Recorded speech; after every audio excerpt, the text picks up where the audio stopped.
sometimes you take step after step after step and you don't feel like you're getting any closer to the end, but you are, right? And all of a sudden there's moments where you realize, oh, wait a minute, there's no longer these kinds of trees, there's these kinds of trees. We've hit another plateau, we've hit another level. And then you keep moving and you keep moving and you don't think you're getting anywhere. And then all of a sudden you turn a corner and you realize, oh, wait a minute, there's snow on the ground, or there's these different kinds of trees here. And then all of a sudden you're at the very top, right? And the sense of accomplishment that you get, from climbing a mountain or building a business or whatever your passion is something that I think hiking gives you those little bursts of kind of energy droplets that when you accomplish something like that, that seems like it's impossible when you start. And then when you're done, you're like, hell yeah, we just did that. Let's have a peanut butter and jelly sandwich. Like, that's just awesome. With no limitations, what does your perfect day look like?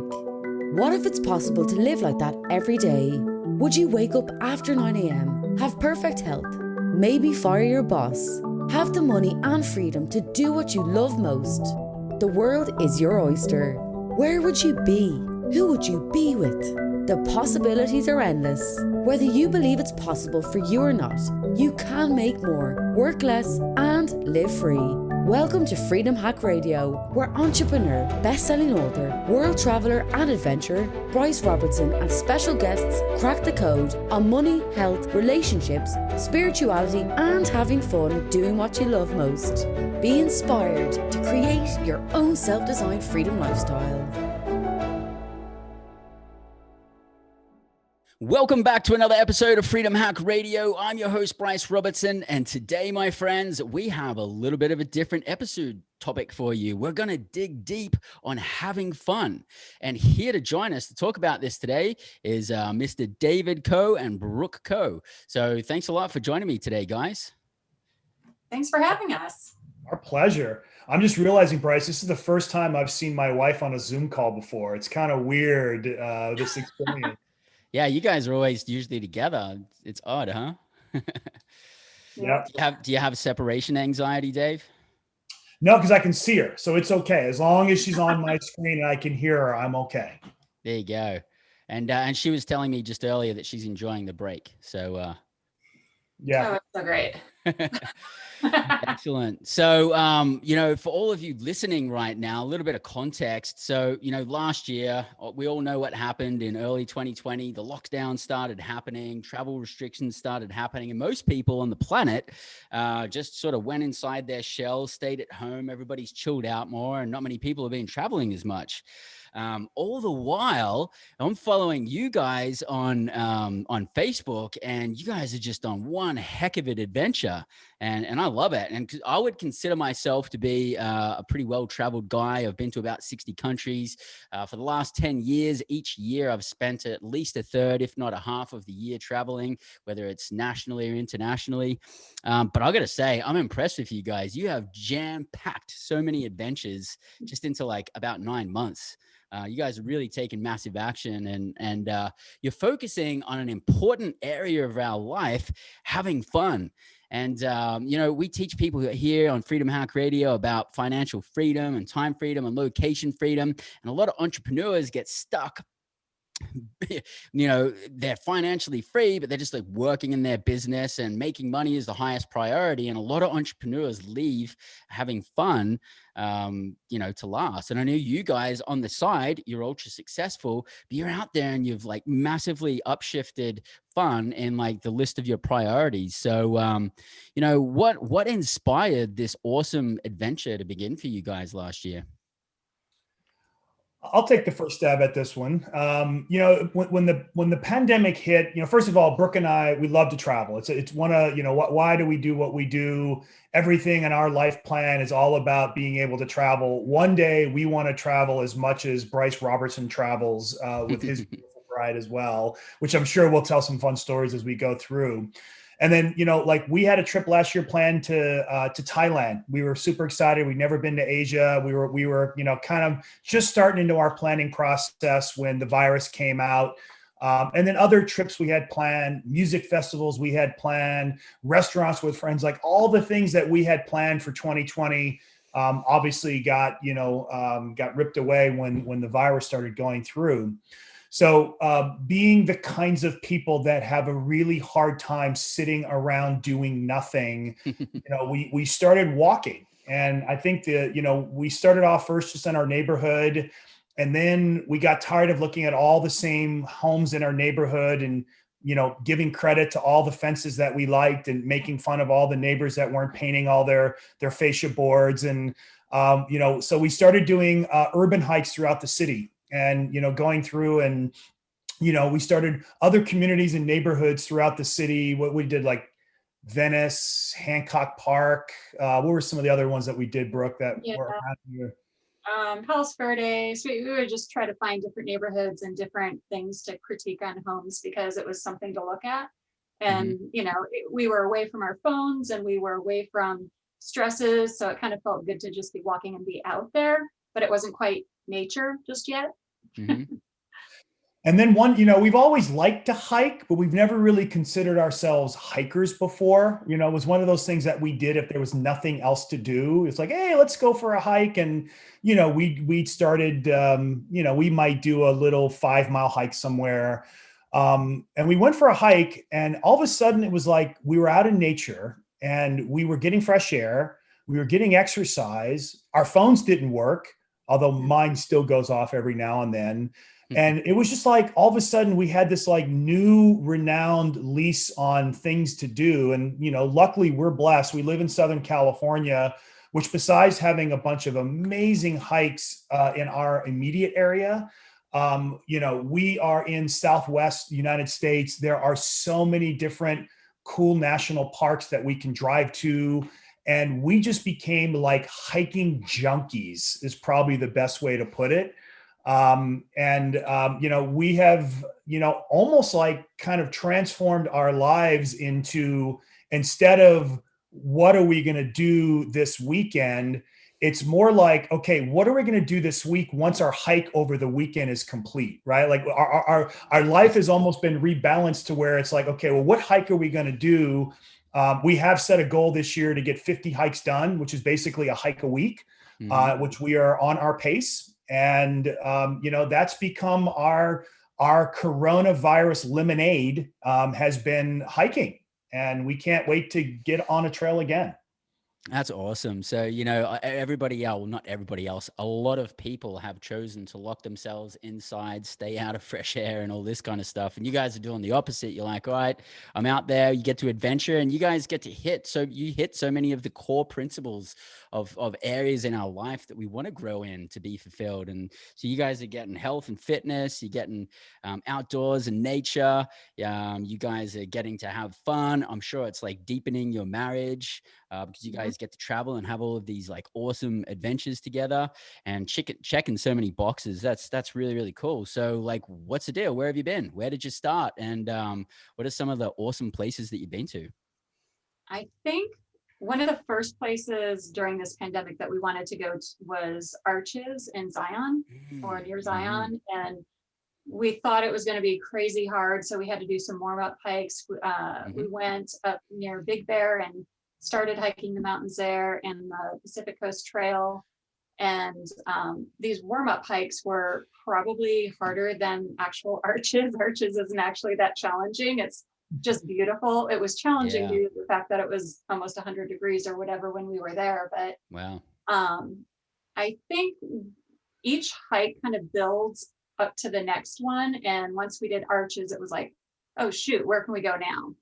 That not only was that gorgeous, but it was during the pandemic. We traveled, we drove out there, we rented an Airbnb. So we stayed kind of on our own, we ate in, and all of a sudden it was doable. It wasn't, we didn't have to worry about flying. We didn't have to worry about being in a crowded hotel room. And the trip itself was fun. Driving out there was fun and interesting and had its own little quirks to it. So, from there, we've actually been back to Zion again. We went out to Idaho.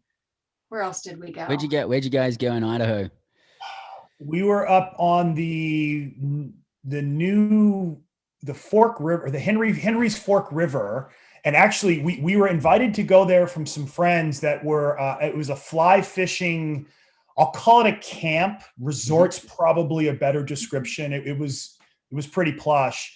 Yeah. And while everyone else there was there to kind of fly fish and hang out, Brooke and I went and tackled some great hikes through there, hiking along the river. And so yeah, we were like in that northeast quadrant. We were about 20 minutes southwest of the West Gate for Yellowstone. The West Gate. Oh, okay, gotcha. You're over that side there. Okay. Yeah, Beautiful. we actually did a hike in Yellowstone, which was probably our most miserable hike of the year. What? That's like mosquitoes. seriously the best place, man. Oh, Okay. so It had many- nothing to do with how beautiful it was. We got out the car, and the first part of the hike was about a mile to get to where this river was, and it was over like a dry lake that had kind of lake bed that had kind of dried. Well, it wasn't completely dry, which meant there was about 100 million mosquitoes that we had to walk through to get to where the river was. Once we got to the river, there was a little more breeze and it wasn't quite so bad. But that first section of the hike, I think, was probably the most miserable I've been on a hike all year long. And it was still beautiful. It still beat sitting at home working on being on a Zoom call, even if we were fighting for our lives through a herd of mosquitoes. Well, the interesting thing is there's so many different types of hikes. That one was mushy and buggy, but beautiful. And then like a few weeks ago, we were in Joshua Tree and we went to Arizona, and those are extremely different. It's almost like you're on the landscape of Mars. But they have their own challenges and their own, like, it seems unreal. And so each place you go, it just opens your mind of, wow, this exists and it's all right here. Yeah. Yeah, that's amazing. Well, let's talk about some of these places. You guys talked about Arches National Park before. I've been there. It's amazing. It's beautiful. When I went there, I just thought, holy crap, this is like a step back in time. I felt like I was in the dinosaur ages or something. I've not seen landscapes that shape in that layout before. It made me feel like the tiniest little human being, like I'm a little caveman and there's going to be some kind of big dinosaur jumping out. What kind of hikes did you guys do there? Which hikes did you go on?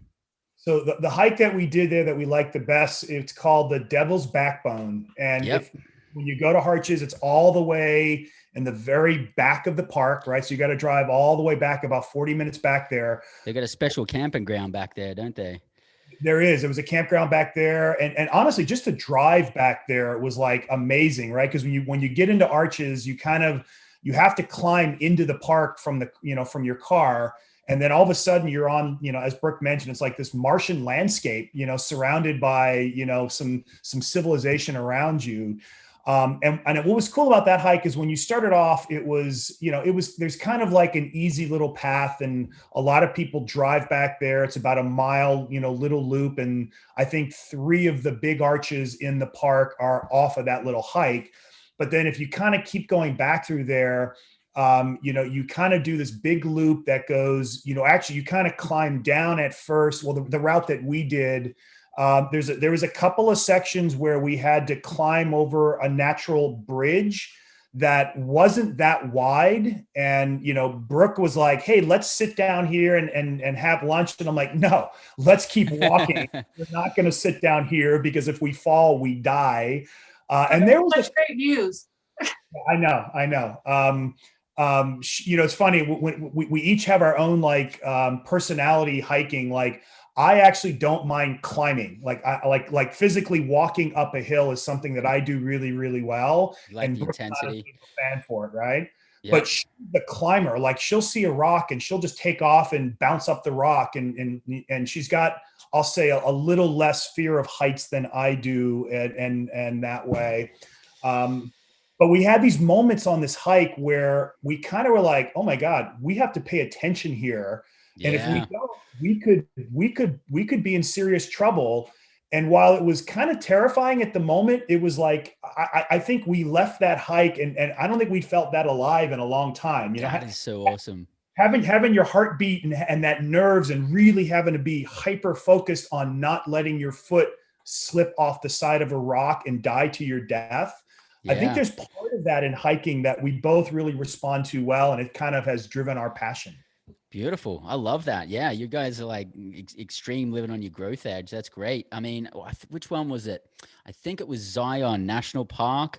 There's the one where there's the narrows where you can hike in between sort of the narrow canyon things. And then is it Angel's Landing or something like that, where it's like up on the top? Have you guys done that hike? We That did that one is sketchy, isn't it? That one's ridiculous. So it starts out like a Disney ride. And, we got there, of course, we didn't make reservations. We drove in and there weren't any reservations available to go up there. So we parked at the visitor center and had a 4-mile hike in, was it? We had to hike 4 miles to our get hike. to it. Yeah. And 4 miles to our hike. 4 miles out from our hike to get back to the car. But when and there's a pretty decent elevation change when you're hiking in there too. Yeah, for sure. And then we get there, and even though it's COVID times, there's still kind of a bit of people, more than we usually care to hike with. And you start and you go up these switchbacks that are paved, and they have a little railing, if you will, and it's very Disney, and there's a lot of people, and I wasn't feeling it. I was like, I don't know, this seems really silly. It seems kind of dumb. And we finally, he said, let's just keep going. So we finally get to the top, and there's this plateau, and there's literally a bathroom at the top of the first summit, if you will. It wasn't really a summit, and a lot of people stopped there, and I thought that was it. And I was thinking, this thing is hyped up so much. This is the worst hike I've ever been.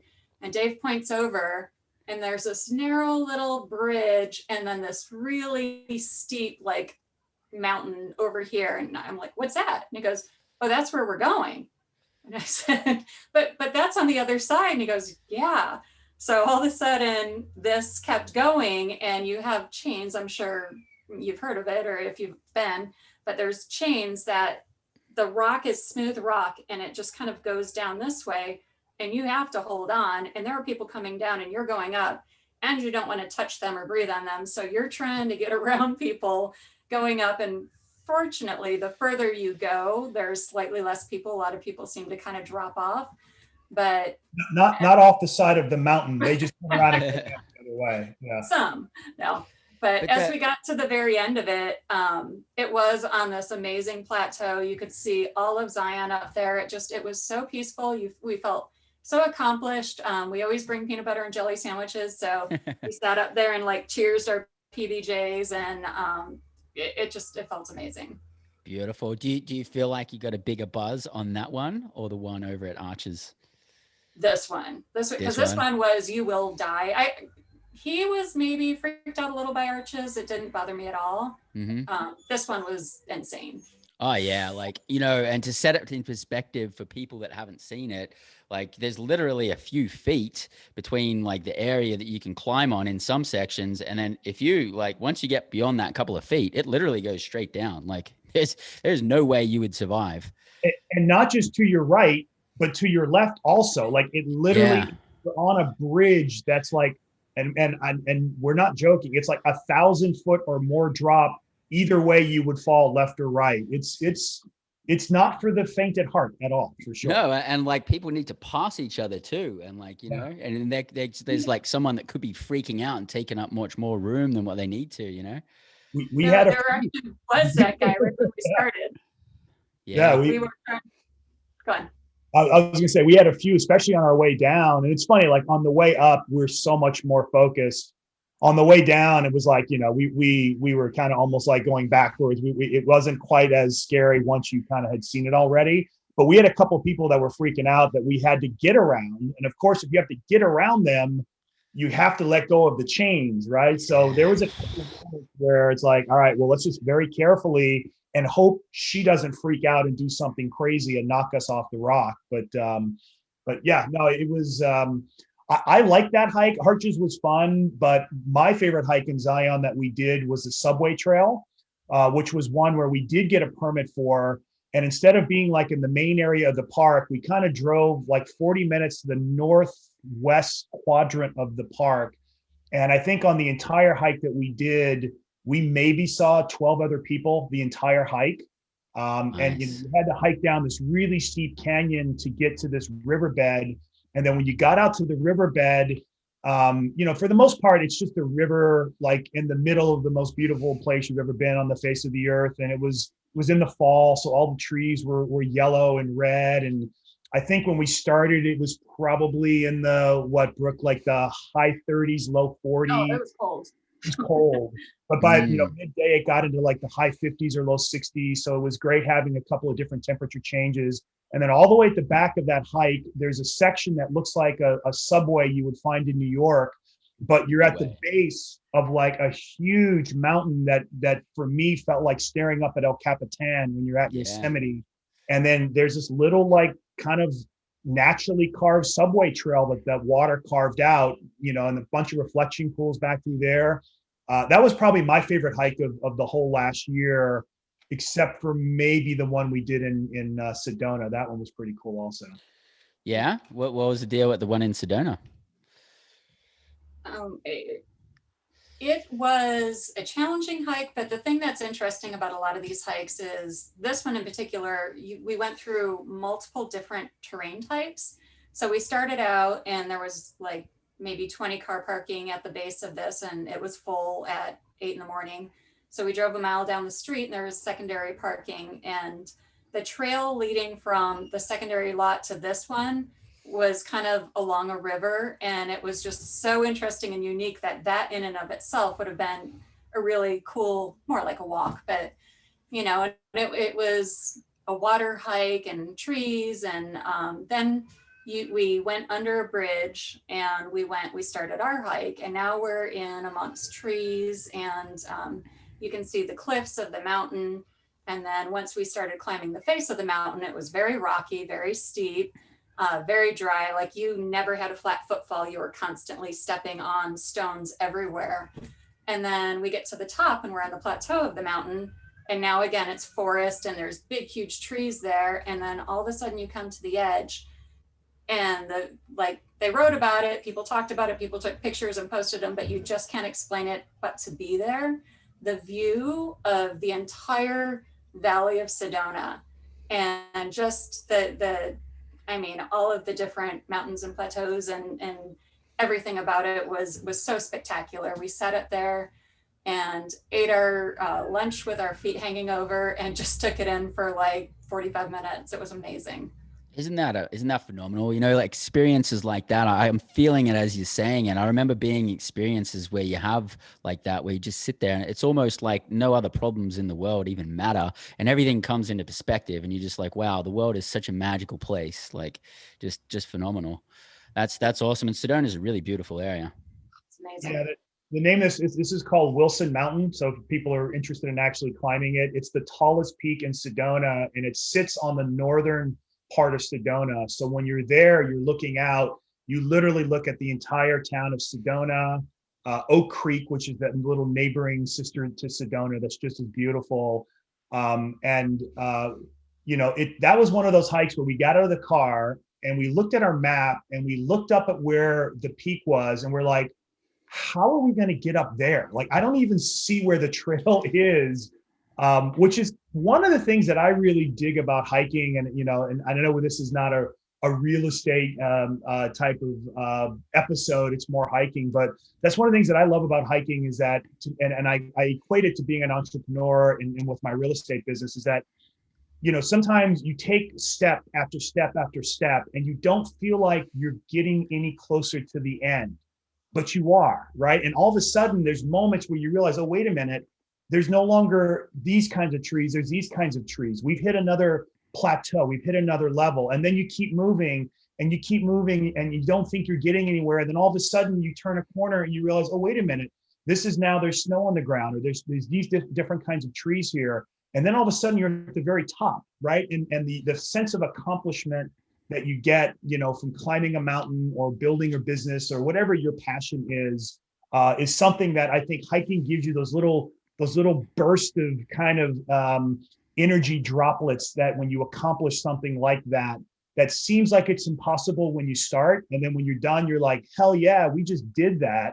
Let's have a peanut butter and jelly sandwich. Like, that's just awesome. No. At the end, it's the car beer. The car beer. That's the end. Yeah, I mean, every post you've ever seen from us, Bryce, you notice we always have either a Red Stripe or a Sapporo that we bring one beer right with us on the way back, and like at the end of the hike, no matter how hot it is, no matter how tired we are, no matter how beat up we are, we know that there are two cold beers waiting in our cooler for us, and it's just what we need to get to the car to finish up. Are you guys Australian? Because you guys are starting to sound like you're Australian. I think you rubbed up on us, mate. That's awesome, man. You know, going back to what you were saying before about one step after another, I would consider myself to be a pretty good judge of size and distance and things like that. Like if there's something that needs to fit in a cup, I can choose the right cup and things like that. I'm pretty good at that. But when we're hiking, I look at something and I'm like, we're going to get from here to the top of that thing in like 3.5 hours. It just, sometimes it just doesn't like make sense to me when I look at those distances, and then we'll get up to the top of something and go, holy crap, I can't believe we just like went that distance. It's pretty impressive how far we can actually travel in one day, if we're like really going for it in a hike, isn't it? Mm-hmm. Yeah. And Very. it's amazing what we can do as human beings when we just put our mind to it too, right? And just kind of commit to taking a step at a time, right? You can't climb a mountain in one big leap. You have to climb it in hundreds of thousands of little steps. And that's, that the pursuit of that is something that's really driven me to hiking as well. That's awesome. That's awesome. I'm curious to see what your judgment is like. I would consider myself to be a pretty decent hiker. I've been on some cool hikes, but I'd never been on multi-day hikes before until I went down to Patagonia. It was like 2019. My wife and I went down there, and we went to Torres del Paine National Park. And it was this hike that you basically go from one point to the next point, and then you stay at a different like little camps. And there's about 5 camps or something. And it takes about 5 days. And I think the total thing is 70 miles or something like that. It's pretty decent, right? We had no idea what to prepare for. We didn't really know what clothes we should wear because we didn't know how hot or cold we were going to be. We just bought like all this canned food, and we put like all canned food in our backpack. We would have had about like 40-pound backpack, I think. And then we ended up getting hit with, it was 100 and something kilometer per hour winds. We had like temperatures below 30 degrees. And then it got like, it was like all sorts of crazy stuff. We learned a ton because we were just very ill prepared on like all of the equipment. Like, did we bring too much water, not enough water, too much food? What have you guys found as far as that goes for you when you're managing your little day trips? We haven't done the multi-day trips. That's something that we're hoping to work up to next year.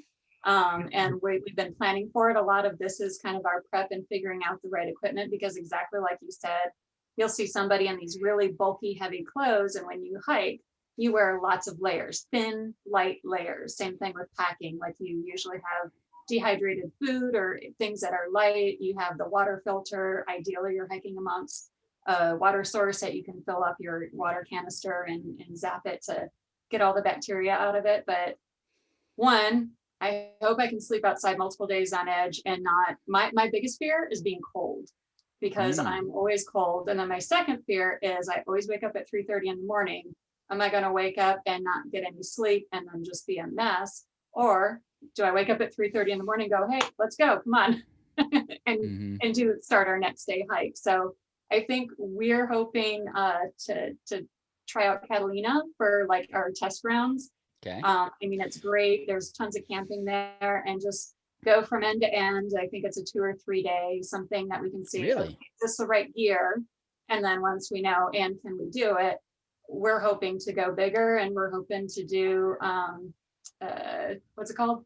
Well, the John Muir Trail is the one that we're looking up towards, which is basically, hiking from Yosemite to Mount Whitney, all through the Sierra Nevadas. It's about a 30-day hike. So that's the one that we're kind of working up towards next year. I'd say this past year, most of our passion has been on climbing peaks. We've been peak hunters. So we went from doing like 1,000-foot, vertical feet to, then we did, 1,500, and then we did 2,500. And, now we're doing 4,000 to 5,000 feet per hike. to do. Mount Whitney's on our radar this year. Mount Whitney is the highest peak in, the contiguous United States, 14,000 some odd feet. And that one's actually a 2-day hike. You have to spend a night, you hike to like a launching spot, sleep, and then get up early on under headlights the next day and climb to the peak. So that's one of the ones that we have on our radar this year. So, okay. So you got that on the list. That's the biggest hike, the highest hike in America, right? Mount Whitney. Correct. Yeah. Yeah. Awesome. So, that's really cool that you guys are going to do the John Muir. How do you say his last name? Muir? John Muir. Muir train. At the end of that, you said Mount Whitney is there. So do you climb Mount Whitney at the end? Nope. No, that Mount Whitney is one goal. John Muir Trail's another. Okay. John Muir Trail, again, that's like a 100. No, that's I forget how many miles it is. It's like a 300-mile. Depends on how long you want to do it. Yeah, that's true. Depending on how much of the trail you want to take down. So no, you wouldn't do that and then climb Whitney. You'd do that and then you'd drive home and sleep for 3 months, and then you'd get up and do Whitney again.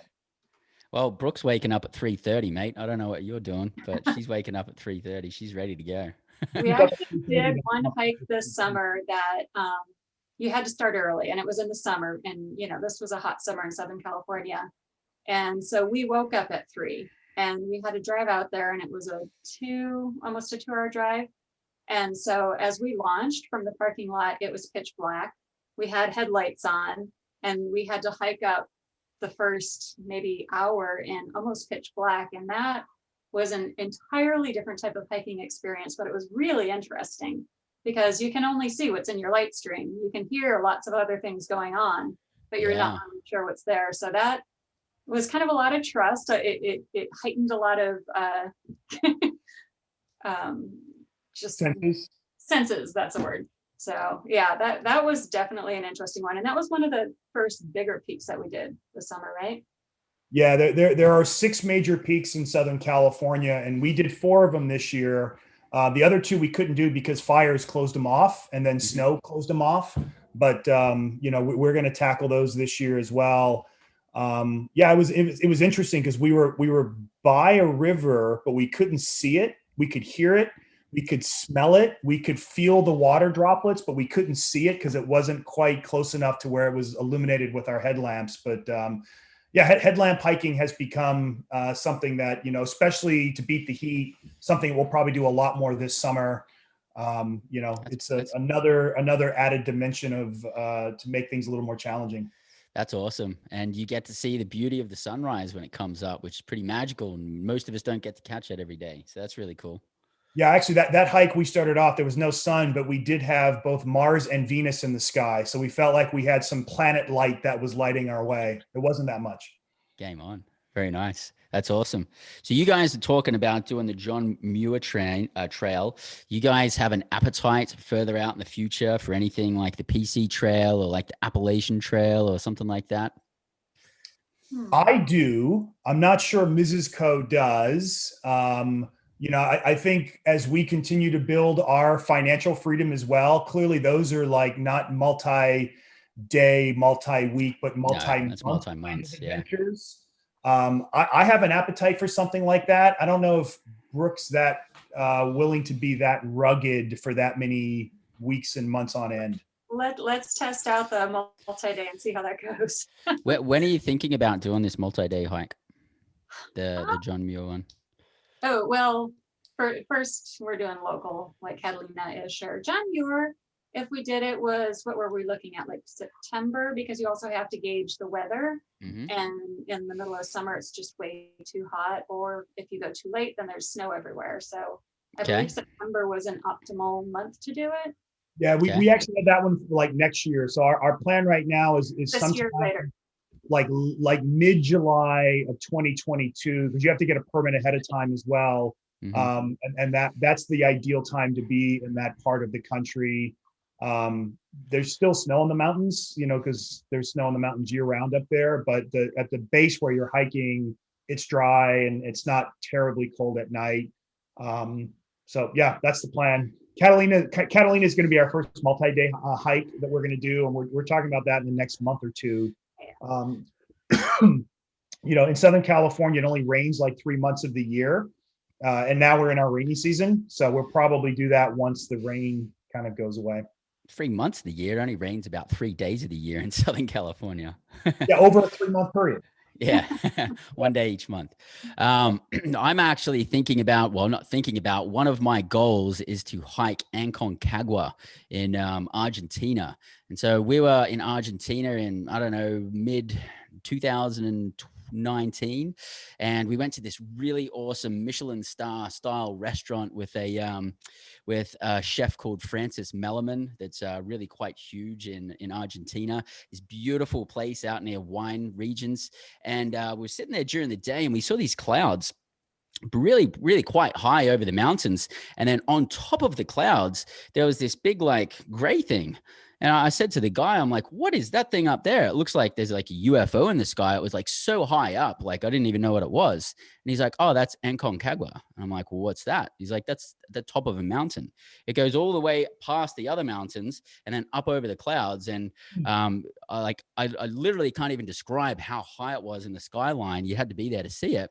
Then I did some research on it, and you can climb it. And it's actually one of the top, it's I think one of the top 7 mountains to climb in the world. They have a 7 wonders of the world, or 7 peaks of the world, where on each continent they pick the highest mountain, and that's the highest mountain in South America.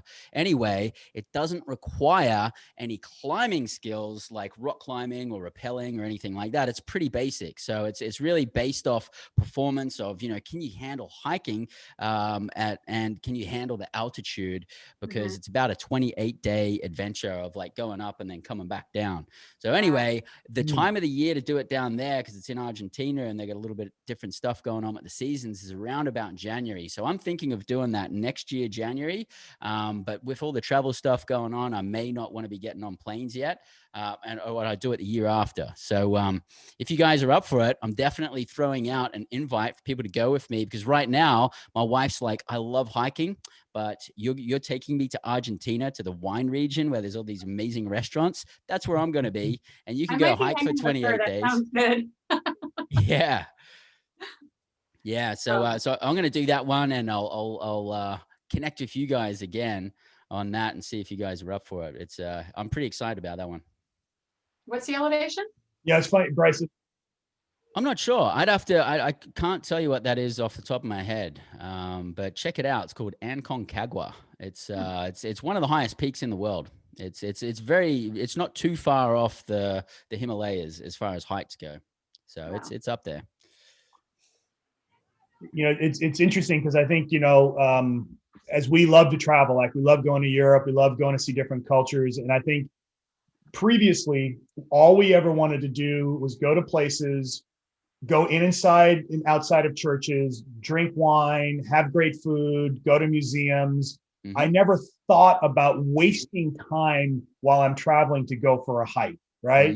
Versus now, the fact that we are starting to think about, like, Switzerland and Austria are places that we've been to before, but we never thought about like doing hikes there. So even now, like moving forward, how we travel internationally, I think will change. We'll probably start traveling with our shoes and our gear, and maybe breaking off a day or two, while we're in cities, to go escape into the wilderness and get some hikes in. Yeah, that's amazing, man. That's where the adventures happen. I totally agree with you. I mean, I love checking the cities and all that kind of stuff as well. But my favorite experiences traveling have always been adventures that I've had in nature, surfing or hiking or scuba diving or whatever, because that way we get to see things that you don't even get to see some of these things on National Geographic. Some of them are that cool. That's amazing. Good stuff. So what are some of the hikes that you've got lined up for this year, apart from the ones that you've already mentioned? Usually, we've got 2 peaks to climb locally. Yeah. Right. So we've got San Jacinto, which is the big peak between Hemet and Palm Springs, and then San Gorgonio, which is the tallest peak in Southern California. So both of those are on our radar this year. We've also talked about, getting up into, we want to do more coastal, Northern California coastal hikes, like through the redwoods. We've done a couple of really super cool redwood hikes this year, like in Santa Cruz and some of those areas. And then where Would you else, go up to Brooke? like Mount We talked. Shasta and stuff like that? Would you like to check out that area? Possibly. Oh yeah, Yeah. yeah. I've not been there. I've heard Go it's ahead, Brooke. super awesome. Yeah. So are you? Shasta's a big one. Oh, you know what else is Kings Canyon, Oh yeah. some of that hiking amongst the Sequoia National Park. Again, we have to wait for the snow to melt there, but we've got that on our radar this year as well. I was Yeah. going to say most of our hiking planning is done Friday night when we're drinking a bottle of wine, and then we're on all trails and we're going, oh, what about that? What about that? So Nice. we kind of have a general idea of places, but that's where we go, okay, what are we going to do this weekend? What are we going to do next weekend? Yeah. Random and spontaneous. Mhm. I remember actually taking my parents through Sequoia National Forest and Kings Canyon, and we had to do a detour to do it because we were coming from sort of San Francisco back down to Southern California. And we took a couple of hour detour to go to, I think it's the giant Sherman tree or whatever it is, the biggest tree that's there. General Sherman. Biggest diameter. What is it? Giant Sherman? Is it General Yeah, Sherman? The General General Sherman Sherman. tree. Yeah. And it was a really cold day. And we went for like, I don't know, 2-3 hour sidetrack to get there on these windy roads in the Jeep. And we get there and Dad's like, this is what we came for. It just looks like a fucking tree, mate. And I thought that was pretty funny there anyway, but I think it's beautiful. That's a big fucking tree is what it is. Yeah. And we like saw some bears and everything. I thought it was cool, but he wasn't impressed. But you never know. It's always worth going on the adventure. So one thing I'm super curious about, guys, is you're a great couple. You're always doing a lot of things together. Now that you're like hiking and traveling, I'm assuming you're spending even more time together. What's that like for you guys? You know, even though we are both working from home now, I'm on calls all day, he's on calls all day. We're in physically the same house, but we don't really get to communicate much throughout the day. So, and if we do, it's kind of little bits, and then he gets a call or I get something.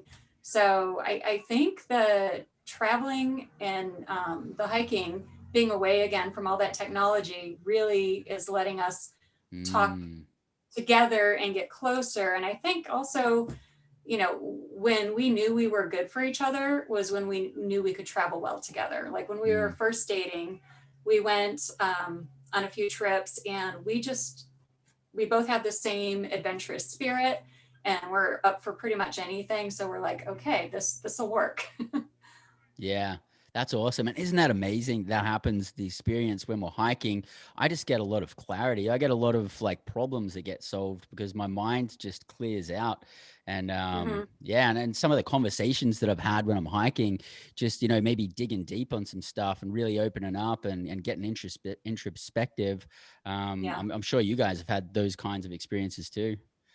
Yeah, I mean, it's you need to have like 4 or 5 free hours to have some of those kinds of conversations, which we don't generally have when we're, you know, in our normal day-to-day lives. So yeah, like the envelope that we exist in when we're hiking to be able to talk about deep things is a lot more expansive. And you know, we're also, we've got kids that are now in college, so we're kind of empty nesters now, right? And we're starting to get this big, huge chunk of our lives back that is now just for each other and not as much about, you know, having to go to volleyball games and music performances and all the things that we used to have to do when we had, you know, kids in the house every single day.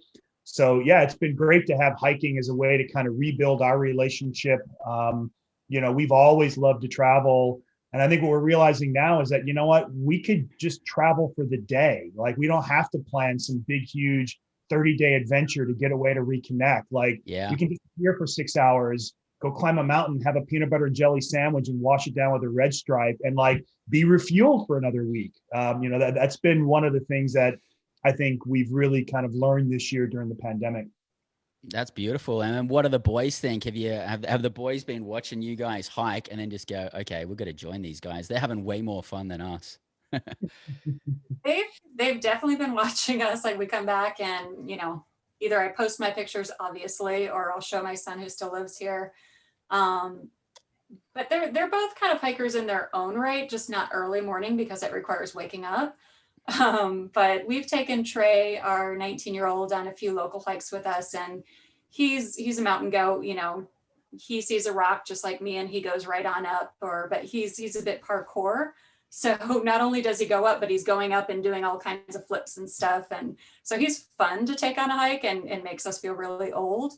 The other one, we'll see. He's actually coming down next weekend, and I'm going to take him on a hike, and it's going to be a little, huh?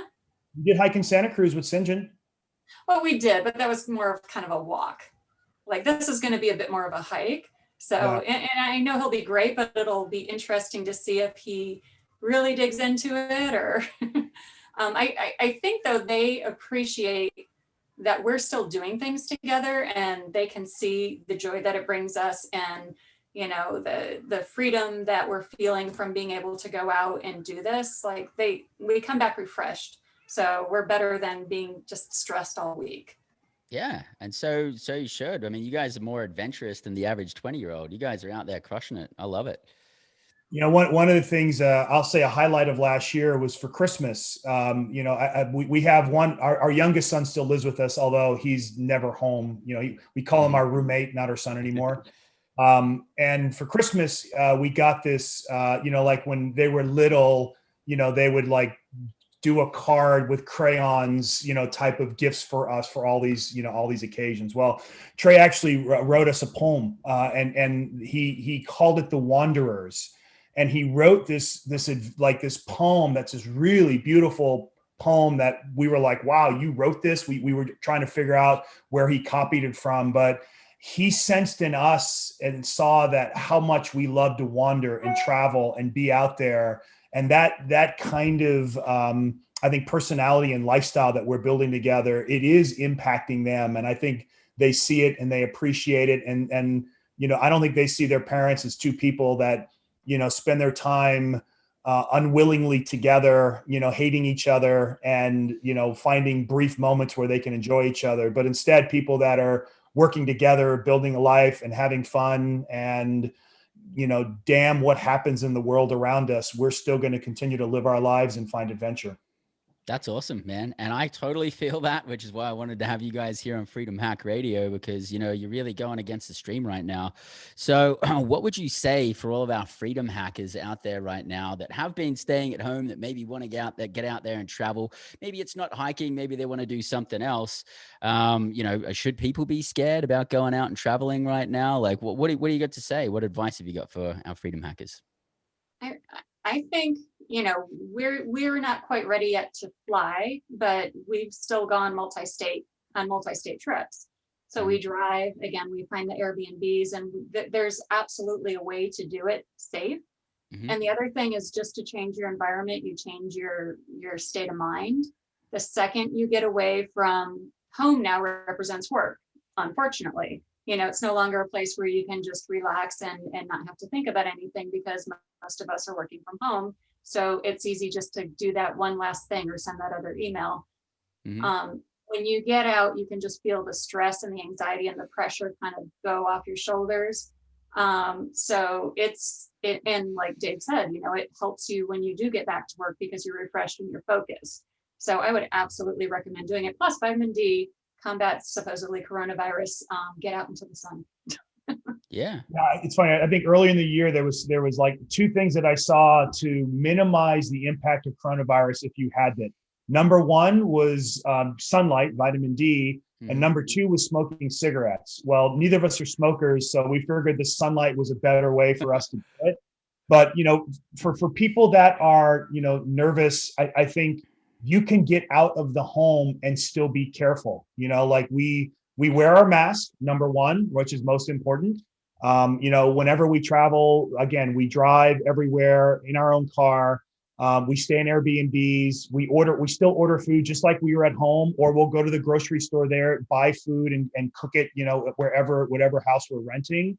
I'd say probably the biggest hurdle we've had driving has been finding restrooms while we're car tripping through the United States, because some places they don't even have the restrooms open. And then when you do, you have to physically go inside to do that. But other than that, like that's the only time I think we've been in a position where it's like, wow, maybe we're taking a chance here. Pretty much the rest of the time, we've just extended our home to these different places around, around the southwestern United States that we could drive to. And I still feel like we've been very, very careful with coronavirus, even though we've been out doing all these great adventures, just because we're taking the proper precautions and, again, kind of staying within the guidelines of where you need to be safe, but still finding adventure. And Dave, how have you found that this has affected you and your performance with your businesses and all of that? Like, has it actually been something that's enhanced, or what's it been like for you? Well, it's funny. I get guys like Bryce Robertson calling and ask me to be on a podcast because of my hiking photos. So I honestly think that, some of the adventures that we're putting on our social media, again, I think it shows that we are not collapsing in the pandemic, but we're continuing to thrive and grow. It makes me more effective Monday through Friday, right? When I've had a really relaxing weekend. And, so much of my business is just getting a chance to meet people and talk to people and networking with people. And, all these different things that I'm involved in now, right? Like I have the best icebreaker stories out there. And usually they'll come up and say, hey, I saw you guys were on this mountain last week. We climbed that mountain before. It's kind of given that common thread because we're not the only people in the world that love to hike. A lot of people do, and a lot of people have done things that now we're doing and posting about. So I have found that it's kind of created this little bridge of commonality that I can have with strangers and open up in conversations and talk about something that's more fun than real estate investing, build a relationship, and then transition into having a conversation about investing and wealth. Beautiful. How about you, Brooke? How's it changed I think business for very you? similarly, with my meetings at work, my video calls and so forth, people will make comments about where we were the past weekend and what we're doing. And it keeps that human element there instead of having it all be work. And it's just like Dave said, a nice commonality amongst people. So it's yeah. I know you guys are inspiring a lot of people on Facebook. You guys are getting like quite the crowd following you on all of this because of all of your adventures. Have you directly inspired a few people to bump up their game and go out and start traveling more and hiking more?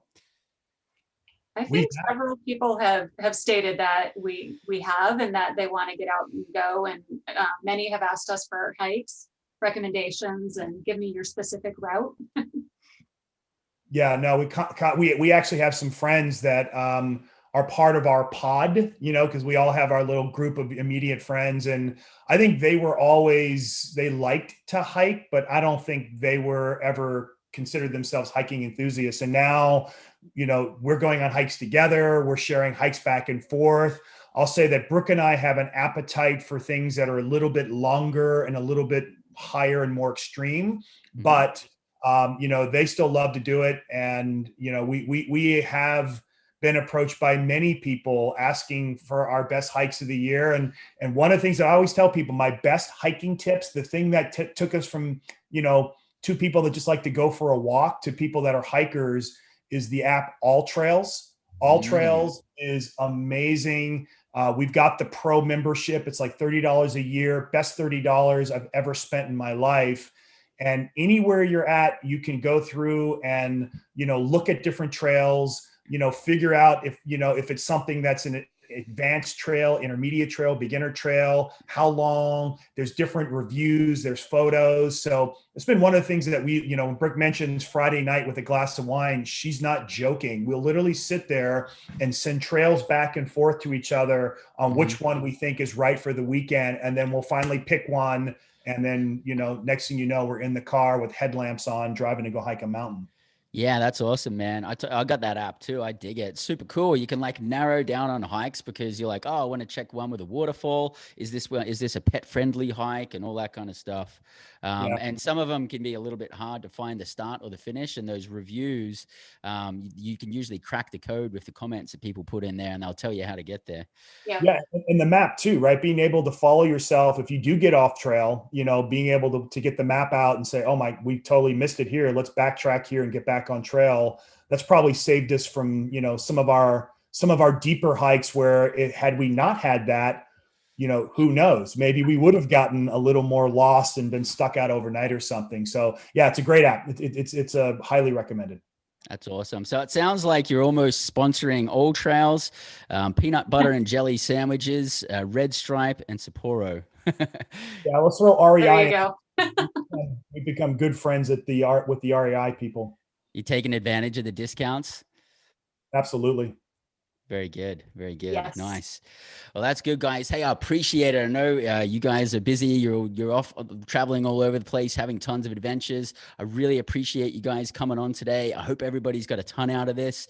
I actually forgot to mention this in the beginning, but for those of you who have been dialed in, David was actually with us here at Freedom Hack Radio on episode 21 with his partner, Brian Miller, and they were speaking to us about millennial investing. So make sure to go back and check out that episode. For anybody to keep in touch with you and find out any more of your adventures, or to find out, what's happening with your millennial investments or any opportunities there, how do we best keep in touch with you guys?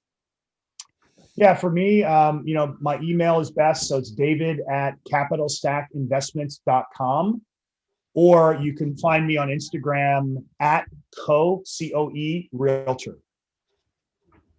Excellent. Excellent. And that's going to be, we're going to have links in the show notes for all of this as well. We'll even have links to what was the amazing thing you guys were promoting before?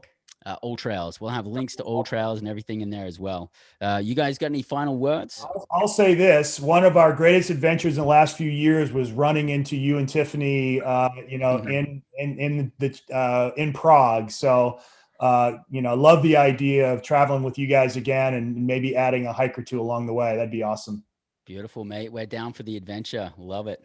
Yeah. Oh, and then also, Bryce, we will see you at the Intelligent Investor Real Estate Conference next weekend. So you might as well put that link up there too. Yes. Part of my world is a great 3-day real estate conference. Bryce is going to be one of our speakers talking about the stuff that he's doing in investing. I'm going to be one of the speakers and hosting. And we've got this super cool networking app that we've just uncovered that has like our same little Zoom photos that we have here, but you can walk digitally through a space and talk to the people around you. So part of our this conference has always been the networking. And even though we're still doing it digitally and on Zoom, we finally found something that will allow us to have a very realistic networking-like opportunity. So put the link up for IIREC 21 as well. Yeah, I'll put that in there. And, I've got to attest, these guys run like amazing events. And, if you're interested in making money and learning about investing in real estate, whether you want to do it actively or passively, it's an event like no other, where the content and the quality of speakers and everything that you're going to hear there is so top notch. You really got to check it out. You guys run a quality operation. And so for people who are going to listen to this episode if it comes out or if they listening to it, a couple of months down the track, can we get a recording of the event of IRREC? Like, is there anything that we can do there? Same website. I'll send you the website. It'll be available after the fact as well. Okay, beautiful. So those of you who can't make it for the live event, you can catch the recordings. It's going to be a 3-day event? 3-day event. Yeah. 3-day event. Very good. Excellent. Well, thank you guys very much. We'll have links for all of that in the show. I hope you guys have appreciated this. And I'm assuming that you've been inspired to go out there and at least do some hiking or go for a walk somewhere locally and get outside and increase your health, increase your relationships, and have some fun, because you deserve it. And you can still do it even with the environment that's around us right now. So once again, thank you guys very much. This is Freedom Hack Radio. I'm your host, Bryce Robertson. And until next week, live large, live free. G'day, this is Bryce Robertson. I'm your host here at Freedom Hack Radio, and I truly, truly hope that you got a ton of value out of the episode that we just shared with you. And if you did, make sure to subscribe on your YouTube channel. Make sure to subscribe to your favorite podcasting platform. Hit the notification button so you can find out about the next episodes as they come out. Because if you haven't achieved financial time and location freedom, you really need to be dialed in here. So make sure to subscribe and follow us along as you grow on your path to financial, time, and location freedom here at Freedom Hack Radio.